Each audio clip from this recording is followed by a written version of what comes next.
Tu es sur le point de planter tes tomates au potager. Tu as ta petite pelle, tes beaux plants, et tu penses que tout va bien se passer? Faux.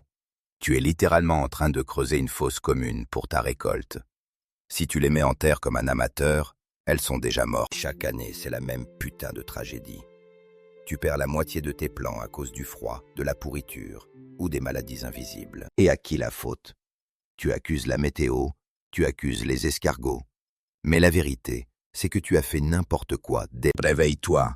Planter une tomate ne se résume pas à faire un trou et à y jeter un plant. C'est une opération chirurgicale. Jette ces engrais chimiques hors de prix. Ces granulés bleus fluo que les vendeurs de jardinerie t'ont refourgués, c'est du poison pur pour les jeunes racines. Tu crois les nourrir, mais tu es en train de les calciner sur place. Et ces poudres anti-stress magiques, un putain d'attrape-nigo. Ils te vendent de la poussière au prix de l'or. Parlons biologie. Que se passe-t-il quand tu sors un plant choyé à l'intérieur, à 20 degrés, pour le jeter dans une terre brute de jardin? Le choc thermique paralyse immédiatement le système racinaire.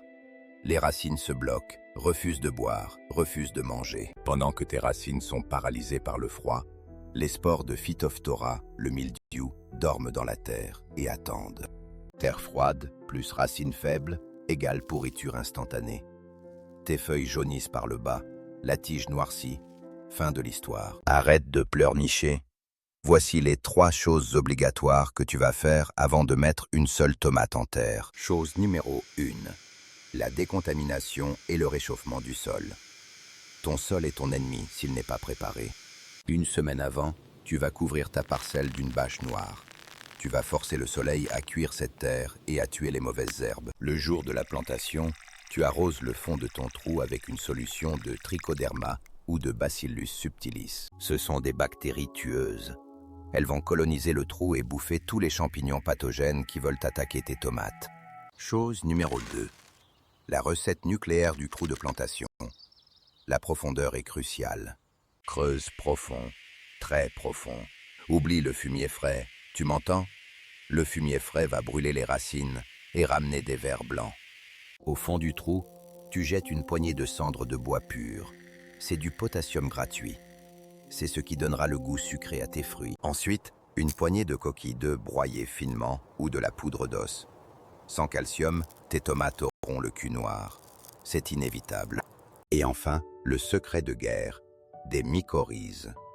Une cuillère à café directement sur les racines au moment de planter. Ce champignon symbiotique va se connecter aux racines et multiplier leur capacité d'absorption par 100. Tes plants vont boire comme des pompes industrielles. Chose numéro 3. La mutilation stratégique. Oui, tu vas devoir blesser ta plante. Arrache impitoyablement les feuilles du bas et les cotylédons. N'aie pas peur de la déplumer. Laisse seulement le toupet du haut. Pourquoi? Parce que tu vas enterrer cette tige presque jusqu'aux premières feuilles restantes. Ne la plante pas droite. Couche-la légèrement en biais. Toute la partie de la tige qui sera sous terre va exploser de nouvelles racines. Une tomate plantée profondément développe un système racinaire monstrueux. Elle ira chercher l'eau pendant la canicule, pendant que celles de tes voisins crèveront de soif. Une fois plantée, tu tasses fermement, pas comme un lâche. Appuie avec tes mains pour chasser toutes les poches d'air. L'air libre sous la terre est mortel. Il assèche les racines en quelques heures. Tasse-moi ça correctement. Ensuite, tu inondes. Tu arroses abondamment avec de l'eau tiède. Jamais d'eau glacée du robinet sur un plant fraîchement traumatisé. L'eau glacée va provoquer un second choc thermique. Tu veux les tuer? Non? Alors laisse l'eau reposer au soleil avant. Et enfin, le paillage. Ne laisse jamais cette terre à nu. Le soleil va la cuire en béton armé et l'eau va s'évaporer. Mets une putain de couche de paille, de foin ou de tonte séchée. 20 cm d'épaisseur.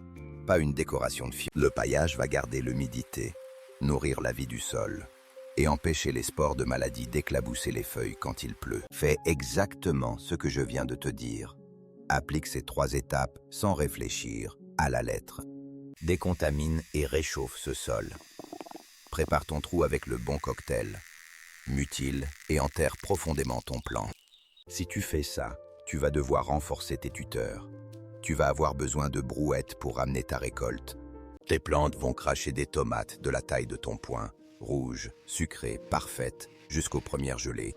Ignorer mes conseils? Vas-y, fais comme d'habitude.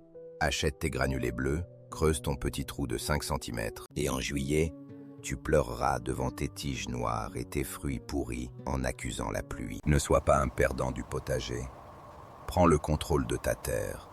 Impose ta loi à la nature. Si tu veux d'autres vérités brutales qui vont sauver ton putain de jardin, tu sais ce qu'il te reste à faire. Abonne-toi maintenant. Active cette putain de cloche pour ne rien rater. Et lève-toi de ton canapé. Va sauver ton potager avant qu'il ne soit trop tard. C'est le moment d'agir. Fonce.